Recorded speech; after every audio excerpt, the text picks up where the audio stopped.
सम्यक दर्शन प्राप्त होने में क्या क्या कारण बनते हैं। कारण भी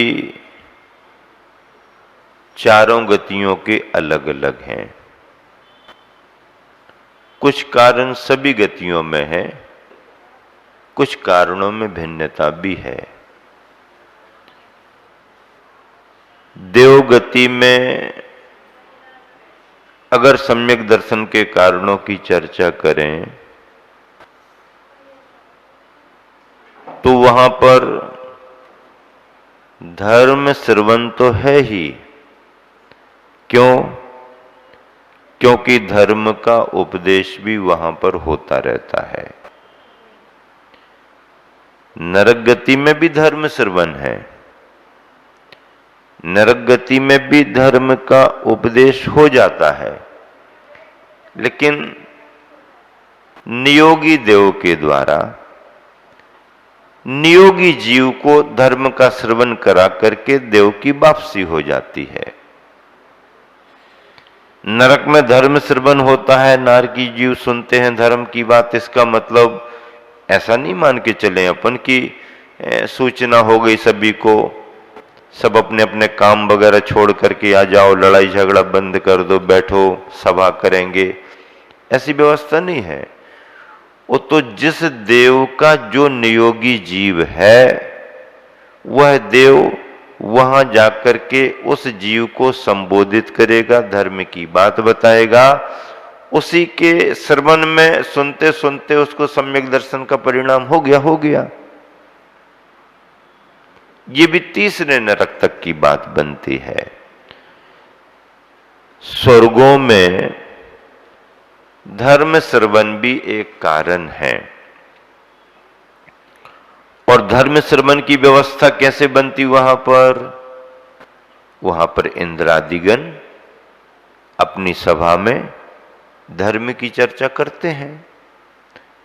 इंद्र का दरबार लगता है, तत्व चर्चा होती है सभी स्वर्गों में। और धर्म श्रवण तो सभी जगह है ही। जहां तक मिथ्या दृष्टियों की भूमिका है वहां तक धर्म श्रवण उनके लिए कारण बन सकता है। और जहां पर नियोग रूप से सम्यक दृष्टि ही होते हैं, वहां अब जब सम्यक दृष्टि पहले से ही है तो उनके लिए कारण बनने की कोई बात ही नहीं है। तो ऐसे धर्म श्रवण को भी कहा है। जाति स्मरण भी स्वर्गों में है, नरकों में भी जाति स्मरण है, स्वर्गों में भी जाति स्मरण है। मनुष्य त्रियंचों में भी घटित होगा, लेकिन अभी स्वर्गों की चर्चा है। स्वर्गों में भी जाति स्मरण। जाति स्मरण का मतलब कि किसी भी देवी देवता को वहां रहते रहते अपने अतीत भवों की स्मृति आ जाए। कहां से आए थे, क्या किया था हमने वहां पर, अच्छा किया था इसलिए हमारे को इतना अच्छा फल यहां मिल रहा है, अच्छा करने में कुछ कमी हो गई थी इसलिए थोड़ा सा कम हुआ है, या अच्छा हम नहीं कर पाए थे, आदि आदि विचार। इन विचारों से उसको अपने अतीत भाव की स्मृति आ जाए। अतीत भाव की स्मृति में ऐसे भाव आ जाए, इसको जाति स्मरण कहा गया है। यह जाति स्मरण स्वर्गों के देवी देवताओं के सम्यक दर्शन में कारण बनता है। देवर्षि दर्शन, देवों की रिद्धियां देखने से सम्यक दर्शन हो रहा है। उनकी रिद्धियों पर विचार करना सम्यक दर्शन का कारण बन रहा। अब देवर्षि दर्शन कैसे घटित होगा? तो कम रिद्धियों वाला, कम शक्ति वाली रिद्धियों वाला देव अपने से अधिक शक्ति वाली रिद्धि और उनके वैभव को देख करके अगर ये विचार करने लगता है कि इन्होंने मुझसे कुछ बड़ा अच्छा किया होगा, धर्म के कार्य इन्होंने मुझसे अच्छे किए इसलिए इनको इतना मिला, चाहे करके भी मैं उतना नहीं कर पाया या नहीं किया या नहीं करने के भाव रहे, मिला तो लेकिन हमें कमजोर मिला, कम मिला। अब ऐसा विचार करते ईर्ष्या का भाव नहीं लाएगा। ईर्ष्या का भाव लाएगा तो और परिणाम क्लिष्ट होंगे। लेकिन वहां क्या विचार करता है कि यहां पर जो भी फल मिल रहा है सभी को अपने अपने कर्म का फल मिल रहा है। अगर इनको वैभव विभूति बहुत ज्यादा है तो इन्होंने बहुत अच्छा किया होगा और हमारे को उतना नहीं मिल पा रहा है तो हमारी ही कमी रही। अब जब कभी भी अवसर मिलेगा मैं भी धर्म के कार्यों को बढ़ चढ़ करके करूंगा। ये भाव आते ही वो देवों की रिद्धियां देखना भी इस चिंतन के माध्यम से सम्यक दर्शन का कारण बन जाती हैं। अगर ऐसा चिंतन नहीं आता है तो ये भी लिखा है कि हीन पुण्य वाला देव अधिक पुण्य वाले देव के वैभवों को देख करके ईर्ष्या करके और कर्म का बंद करता रहता है। वो अज्ञानता में चला गया, उसको और घाटा हो रहा। देवर्धि दर्शन, ये देवर्धि दर्शन कहां तक जाता है? शास्त्रों में आचार्यों ने लिखा है कि देवर्धि दर्शन की ये भूमिका 12वें स्वर्ग तक बनती है।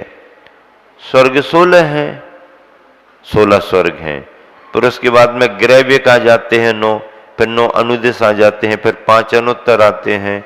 ये नीचे से लेकर ऊपर तक के स्वर्गों की व्यवस्था है। अब देवर्धि दर्शन की बात कहां तक बनती है? 12वें स्वर्ग तक देवर्धि दर्शन सम्यक दर्शन के परिणामों में कारण बनता है। अब स्वर्गों में सम्यक दर्शन की प्राप्ति के लिए एक कारण और है। ये देवर्धि दर्शन तो 12वें तक, उसके ऊपर फिर देवर्धि दर्शन कारण नहीं बनेगा। अब जिन महिमा दर्शन, जिन महिमा दर्शन कहा है, जिन बिंब दर्शन स्वर्गों में नहीं कहा। जिन बिंब दर्शन की बात मनुष्य त्रियंचों में आएगी, नारकियों में तो जिन बिंब की बात ही नहीं है। और नारकियों के लिए जिन महिमा भी नहीं मिल पाती। क्यों? नारकी नरक से निकल करके कहीं बाहर जाते नहीं, और नरक में जिनालय जिन बिंब है नहीं। अधोलोक में है तो वो ऊपर ऊपर के स्थानों में जहां पर भवनवासी व्यंतर आदि रहते हैं उनके विमानों में, उनके भवनों में, आवासों में जिन मंदिरों की व्यवस्था है। लेकिन जहां से पहला दूसरा नरक शुरू होते हैं उनमें जिन बिंब नहीं, जिन महिमा नहीं, कुछ नहीं। अच्छा, नारकी निकल करके आते नहीं तो जहां जहां जिनेंद्र भगवान होते उनकी महिमा का उनको परिचय नहीं। जिन मंदिर नहीं, बिंब नहीं तो उसकी चर्चा नहीं। स्वर्गों में इंद्रादि के भवनों में जिनालय रहते हैं, उनमें जिन बिंब रहते हैं। अब जिन बिंब तो हैं वहां पर, अकृत्रिम जिनालय हैं, लेकिन वो जिन बिंब देवी देवताओं के सम्यक दर्शन में कारण नहीं बन पाते। स्वर्गों के विमानों में रहने वाले, मंदिरों में रहने वाले जिन बिंब वहां के देवी देवताओं के लिए सम्यक दर्शन में कारण नहीं बन पाते, सम्यक दर्शन की उत्पत्ति में कारण नहीं बन पाते। इसका कारण क्या होगा? कारण ये है कि उन मिथ्या दृष्टि देवों के लिए धर्म का श्रद्धा न होने के कारण वो जिन बिंब सामान्य से लगते हैं कि यहां की व्यवस्था है।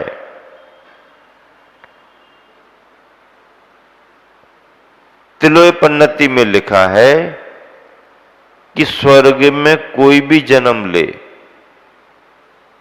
सम्यक दृष्टि के रूप में, मिथ्या दृष्टि के रूप में, देवों को लिखा है, इंद्रों को लिखा है। इंद्र तो सम्यक दृष्टि होते हैं, देवों में सम्यक दृष्टि मिथ्या दृष्टि होते हैं। तो जन्म लेने पर, अब चाहे सम्यक दर्शन के साथ जन्म लिया हो चाहे मिथ्या दर्शन के साथ, जन्म के अनंतर क्षणों में वह देव, वहां की प्रक्रिया तो जन्म हुआ नहीं कि यौवन की अवस्था आ जाती है, वहां तो ऐसा कुछ समझ लगता नहीं है। तो ज्यों ही वो 16 वर्ष जैसे दिखते हैं उपपाद सैया पर, अवधि ज्ञान लगाते हैं, एक क्षण को कहां से आए ये अवधि ज्ञान हुआ, विस्मृत हो जाते, भूल जाते। फिर वहां उनके परिचारक आ जाते हैं, अहो भाग्य है आपका, आप यहां पधारे, आपकी क्या सेवा की जाए, ऐसा वैसा वहां का सिस्टम है। और फिर उनको कहा जाता है कि अब आपको जिन मंदिर में जाके अभिषेक करना है, पूजन करनी है, तो तिलोपन्नति में लिखा कि सम्यक दृष्टि जो देव इंद्रादिगण होते हैं, उस अभिषेक पूजन की क्रिया को धर्म मान करके करते हैं। सम्यक दृष्टि धर्म मान करके करता है, और मिथ्या दृष्टि करता तो है लेकिन धर्म का ज्ञान नहीं, धर्म मान करके वो नहीं करता, उसे वह कुलाचार मान करके करता है। क्या मान करके करता? यहां पर जन्म हुआ है, ये सभी बता रहे हैं, ऐसा करना पड़ता, ऐसा करो आप, तो चलो कर लेते हैं, वो कुलाचार मान करके करता है। ये फर्क है, लेकिन करते अवश्य है, वो क्रिया है वहां पर। मनुष्यादि गण तो यहां पर अपने आवश्यक धर्म मान करके करते हैं, लेकिन वहां पर सम्यक दृष्टि इस रूप में करता है, मिथ्या दृष्टि उस रूप में करता है, करते अवश्य ही हैं। तो स्वर्गों में सम्यक दर्शन प्राप्ति में कारण जिन बिंब नहीं लिखा, जिन महिमा लिखी है। अब स्वर्गों में जिन बिंब है पर जिन महिमा देखने को नहीं मिलती। जिन महिमा देखने को कहां मिलेगी? जिन महिमा देखने को मध्यलोक में मिलेगी, भरत ऐरावत विदेश क्षेत्र में देखने को मिलेगी। कहां देखने को मिलेगी? जहां पर तीर्थंकरों का, केवलियों का विहार होता है, समूह शरण लगते हैं, साक्षात अरहंत जिन हैं, तो उन अरहंत जिनों की महिमा को देखकर तीर्थंकर भगवान का जन्म कल्याणक मनाया जा रहा है, दीक्षा कल्याणक, ज्ञान कल्याणक मनाया जा रहा, समूह शरण की रचना हो गई, 12 सभाएं लग गई।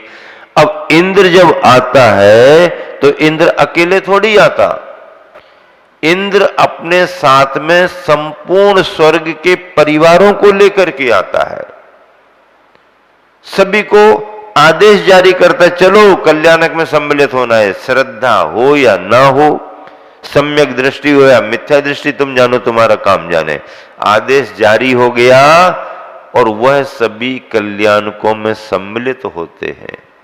फिर जब यहां पर कल्याणकों में प्रभु की महिमा देखते हैं, यहाँ के समझ लीजिए कि कल्याणकों का महोत्सव महत्व देखते हैं, तो लिखा है कि अनगिन मिथ्या दृष्टि देवी देवता ऐसे तीर्थंकरों के जिन मुद्रा को देख करके, जिनेंद्र भगवान की महिमा को देख करके सम्यक दर्शन को प्राप्त कर लेते हैं, तो स्वर्गों के देवी देवताओं को सम्यक दर्शन में कारण जिन महिमा है, और वो जिन महिमा उन्हें इस मध्यलोक में धरती पर आने पर मिलती है, स्वर्गों में नहीं है।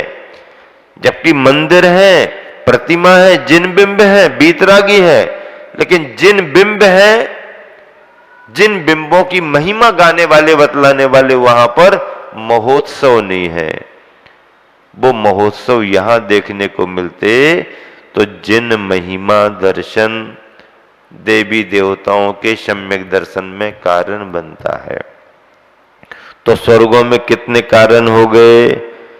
जाति स्मरण, धर्म श्रवण, देवर्दी दर्शन और जिन महिमा दर्शन, 4 कारण बने। बहिरंग से 4 कारण और अंतरंग उपादान में अपने परिणामों में दर्शन मोहिनी कर्म प्रकृति के 3, मिथ्यात्व सम्यक्त प्रकृति और अनंतानुबंधी कषाय संबंधी क्रोध मान माया लोभ, इन चारों के 6 उपसम की परिणति भाव, ये अंतरंग और बहिरंग कारणों की चर्चा हुई। अब देखो देवर्दी दर्शन की बात आई, तो देवर्दी दर्शन 12वें स्वर्ग तक, जिन महिमा दर्शन 16वें स्वर्ग तक।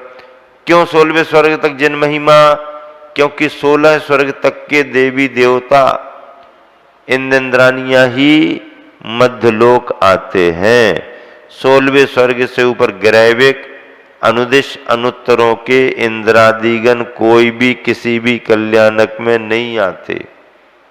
कोई भी किसी भी का, भगवान के 5 कल्याणक, 5 कल्याणकों में भी 16वें स्वर्ग से ऊपर के इंद्रादिगण नहीं आते। नहीं आते तो उनकी आस्था नहीं है, उनकी श्रद्धा नहीं, ऐसा नहीं। वह उन कल्याणकों का स्मरण करके वहीं से परोक्ष नमस्कार करते हैं, नमस्कार करते हैं। बस आवागमन उनका नहीं है, सैद्धांतिक आवागमन नहीं, इसलिए वो वहीं रहते, पर परोक्ष से भगवान को नमस्कार करते, उनकी अनुमोदना करते हैं। तो 16वें स्वर्ग तक जिन महिमा दर्शन, नवग्रैविक में धर्म श्रवण जाति स्मरण, धर्म श्रवण जाति स्मरण, देवर्दी दर्शन भी नहीं होगा, जिन महिमा भी नहीं होगा। नवग्रैविक में धर्म श्रवण जाति स्मरण, और ग्रैविक से ऊपर के सभी इंद्रादिगण देवगण सम्यक दृष्टि ही होते हैं। उन्हें सम्यक दर्शन की प्राप्ति में बहिरंग कारण क्या क्या होंगे, इसकी चर्चा हुई। और अंतरंग अपने परिणाम कैसे कारण बनते हैं, इसकी भी चर्चा संपन्न हुई। इस तरह से सम्यक दर्शन जैसा अनमोल रतन, मोक्ष महल की प्रथम सीढ़ी, यह भव्य जीव को ही प्राप्त होता है। और ऐसे भव्यात्मा सम्यक दर्शन के साथ सम्यक ज्ञान पाते हैं, और सम्यक चारित्र का योग जब मिल जाता तो रत्नत्रय की पूर्णता से मुक्ति को प्राप्त कर लेते हैं।